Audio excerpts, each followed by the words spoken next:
In the early 1970s, San Jose promised the American dream. Single-income families snapped up $27,000 homes among 30,000 acres of orchards.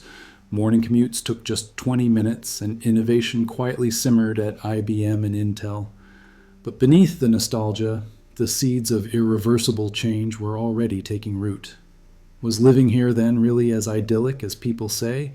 Or was San Jose always racing towards something nobody could stop? Willow Glen's quiet lanes ran beneath a canopy of fruit trees, their blossoms drifting onto driveways lined with single-story ranch homes. In 1970, San Jose counted 460,000 residents, but the city felt more like a patchwork of close-knit neighborhoods than a major metropolis. The Valley of Heart's Delight lived on in the scent of apricots and prunes, with more than 30,000 acres of orchards stretching from Cambrian Park to the edges of downtown. Houses in these neighborhoods sold for around $27,000, affordable on a single middle-class salary, whether you were a Lockheed engineer, a cannery supervisor, or a teacher. Downtown still drew crowds to department stores on First Street and the De Anza Hotel's lobby, but the real draw for many was the promise of space, sunshine, and a yard for the kids. Willow Glen and Rose Garden stood out for their tree-lined streets and a sense of community that felt almost rural, the hum of lawnmowers mixed with the distant clatter of harvest machinery, and neighbors swapped stories over backyard fences. Yet even in this suburban comfort, the roots of something new were spreading. IBM had set up its West Coast Research Center on Notre Dame Avenue back in 1952, and by 1956, its engineers had invented the hard disk drive right here in San Jose. Fairchild Semiconductor, a few miles north, was already drawing a new generation of workers, people who wore pocket protectors instead of overalls. In 1968, Intel was founded in Mountain View, and by 1971, the term Silicon Valley appeared in print for the first time, though few locals used it. Lockheed's Sunnyvale plant provided steady work for more than 20,000, and the canneries still offered seasonal jobs that tied the city to its agricultural past. In the early 1970s, the valley's economy was a patchwork, with engineers and programmers living next door to cannery workers, teachers, and farmers. The tech companies were present, but they had not yet taken over the culture or the skyline. The land itself, wide open, green, and cheap, set the stage for what was coming. Every new subdivision and office park quietly reduced the orchards, and every new company meant more families arriving, drawn by the promise of affordable homes and steady paychecks. San Jose's neighborhoods, rooted in agriculture and shaped by post-war optimism, were about to find themselves at the center of a transformation few could imagine. A gallon of gas cost 36 cents, and a week's groceries for a family of 4 ran about $35. New cars, shiny Mustangs, Novas, Beetles, and Datsuns started just above $3,000. Most folks could count on a 20-minute commute, gliding down Highway 101 or 280 with the radio tuned to KOME or KFRC, Led Zeppelin or Donna Summer filling the air. The city's neighborhoods felt both familiar and full of possibility. On Friday nights, the Capitol Drive-In on Monterey Road was a magnet. Kids in pajamas piled into the backs of station wagons, teenagers clustered around snack bars, parents catching a double feature under the stars. Weekends brought families to the Winchester Mystery House, its staircases twisting into nowhere, or to Original Joe's downtown for slabs of prime rib and a side of local gossip. For a special treat, the meals offered white tablecloths and continental cuisine, while A&W stands poured root beer floats for after-school crowds. The opening of Great America in 1976 was a revelation. Suddenly, world-class roller coasters and log flumes were just a quick drive up the bayshore. Homes were modest but sturdy, with rotary phones on the kitchen wall and televisions that picked up 3 channels if you angled the antenna just right.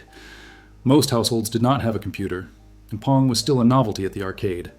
Bell-bottoms and earth tones filled closets, and Sunday mornings meant neighbors waving over hedges as they mowed lawns or washed cars in the driveway. This sense of community was everywhere. A longtime Willow Glen resident remembers that you could buy a house, raise your kids, and know everyone on your block. We would walk to the corner store, then stop to chat with Mrs. Ramirez about her roses. It felt safe, like you belonged. The routines seemed effortless, affordable, predictable, and rooted in a sense of shared place, But even as families packed picnic baskets for the drive-in or lined up for the Earthquakes' first soccer match, whispers of change were in the air. The orchards were thinning, and the city's easy pace was about to quicken. By the late 1970s, San Jose's gentle pace was gone. The city's population jumped by nearly 170,000 in a single decade, topping 629,000 by 1980.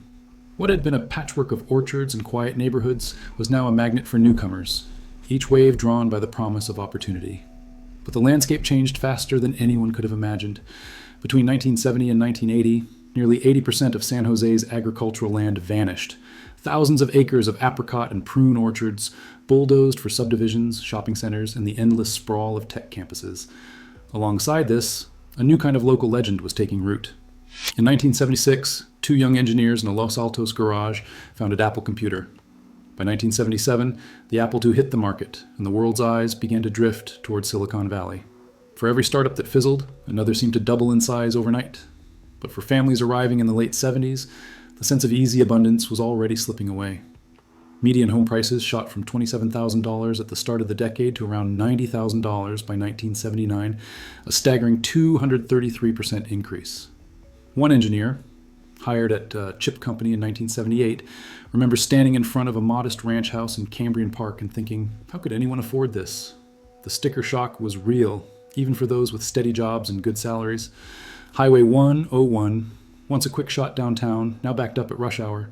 Interstate 280 became the preferred route, though it stretched commutes longer.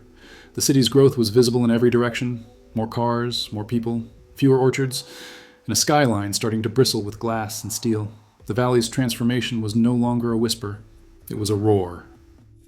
The promise of opportunity in San Jose's boom years was real, but so was the cost, and not everyone paid the same price. By the late 1970s, the dream of buying a home on a single income was fading fast. As housing prices soared, more families found themselves needing two paychecks just to keep up. The old pattern, one breadwinner and one homemaker, became the exception rather than the rule. For many, especially teachers, police officers, and service workers, the door to homeownership started to close. The changes ran deeper than pocketbooks. The canneries, once the backbone of the local economy, began to wither. Jobs that had supported generations, seasonal work that brought whole families together, dwindled as the orchards vanished. By 1980, the number of cannery workers had dropped sharply, and the scent of stewing tomatoes that once drifted through downtown became a memory. Not all the consequences were visible. Beneath the surface, contamination was brewing. At Fairchild Semiconductor and the IBM plants in San Jose, the chemicals used to build the future seeped into the groundwater. Trichloroethylene, a solvent essential to chip manufacturing, lingered in the soil and water, and its risks only came to light years later when the EPA files began to fill with reports from the valley. Residents near these sites would eventually learn that the price of innovation sometimes meant contaminated wells and uneasy questions about health. Urban planners and historians now look back on this period as a lesson in trade-offs. The city gained prosperity and global recognition, but it also lost affordability, lost its orchards, and inherited environmental burdens that would last for decades. The story of San Jose's transformation is not just about what was built, but about who paid and who continues to pay, the true cost of progress. San Jose's story isn't just nostalgia, it's a warning. Today, the median home price tops $1.4 million, and affordable dreams are rare. The choices made in the 1970s still shape who gets to call this place home. The next chapter depends on what we are willing to change now.